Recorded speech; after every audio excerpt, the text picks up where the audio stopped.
Do you have a garden with limited sunlight and wondering what plants to grow?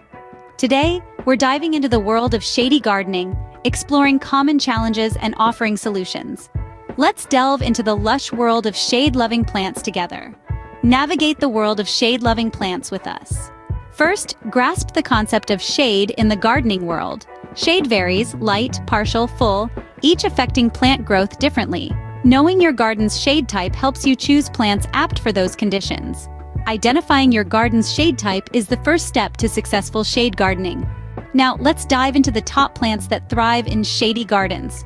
First up, we have hostas, a popular choice amongst gardeners, known for their large, lush foliage that comes in a variety of colors.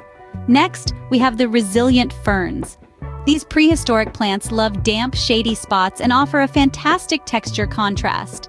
If you're looking for a ground cover, consider the evergreen pachysandra. It's a low-growing plant that spreads quickly, providing a lush carpet of green. For those who love flowers, the vibrant hues of impatiens are a sight for sore eyes. They bloom generously, even in the shade. And let's not forget the elegant bleeding heart. This plant's heart-shaped flowers are a delightful addition to any shady garden. Lastly, astilbes, with their feathery, plume-like flowers, bring a touch of whimsy to your garden. These plants not only survive but thrive in the shade, bringing life and color to those darker corners of your garden. So don't despair if your garden doesn't get much sunlight. Remember, the right plants can make shady gardens flourish. With understanding shade and choosing the top plants, your garden can thrive too. Please remember to like this video and subscribe to our channel for more gardening tips and tricks. Happy gardening!